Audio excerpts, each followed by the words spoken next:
Okay, guys. In my last video, I had a quiz question that I wanted you to figure out. Okay, on each circuit line, what state each qubit is in currently, with the X gate being on the Q0 line, circuit line, no gates on the second line, X gate on the third line, no X gate on the fourth line, and on the fifth line, an X gate. So I'm gonna give you the answer to that question in this video. And the answer is, on the first line, the Q0 line, the state is a 1. On the second line, on where the second qubit is, the state is 0. On the third line, the state is 1. On the fourth line, the state is 0. On the fifth line, the state is 1. And why is that? The reason why is, if you start out with a qubit that has no gates, it's automatically in the 0 state. So when you put the X gate here, it flips and it turns into a 1 to being in the 1 state.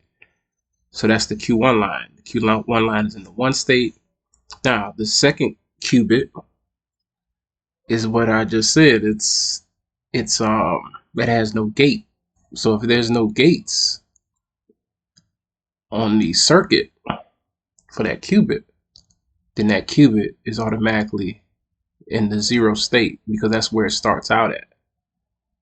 The third qubit is in the 1 state. Why? Because it has an X gate, which flips it from 0 state to the 1 state. The fourth qubit has no gates. It automatically, by default, is in the 0 state. And then the fifth gate, same thing. It has an X gate, flips it from 0 to 1. Now, let's look at some other things. Let's go down.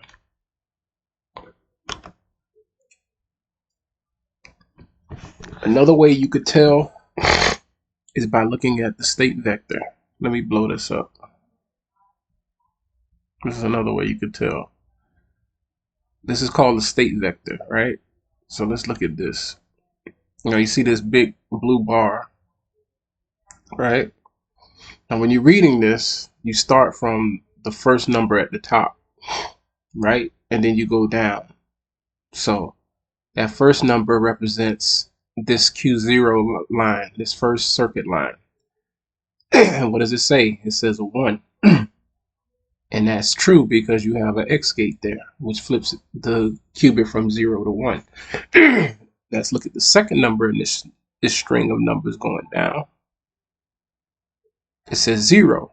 Well, on the second line here, there's no gates, so it is in the 0 state. Let's go to the third number here going down. It says a 1 on the Q2 line, which is the third qubit. There's an X gate, which flipped the qubit from 0 to 1, the 1 state, right? On the fourth qubit, it says 0 here. There's 0 gates here, so it's in the 0 state. It's in its initial state. The fifth qubit is an X, which flips this qubit from a 0 to 1 state, and you see here, there's a 1. So you can back up and verify what you see here by looking at the state vector, right? Another way you can verify what you see here is you can take a look at the Bloch sphere, right? So we're going to blow this up. We're going to blow this up, and I want you to look at the Bloch sphere. Okay. Now with the Bloch sphere, you start with the number. You start with the number on the left as the first qubit, and you see here you have the X gate, which puts it from 0 to 1. You see the first number here is a 1. Second number here, no gate. Second number here is 0. Third number has an X gate. There's a 1. Fourth number is a 0. There's 0 gates here. There's a 0 here on the fourth number. On the fifth and last, there's an X gate, and there's a 1 here. So I was able to verify what I have here with the state vector graph and with the Bloch sphere graph, right? So I hope you learned something from this video. There'll be more videos as always, and stay tuned.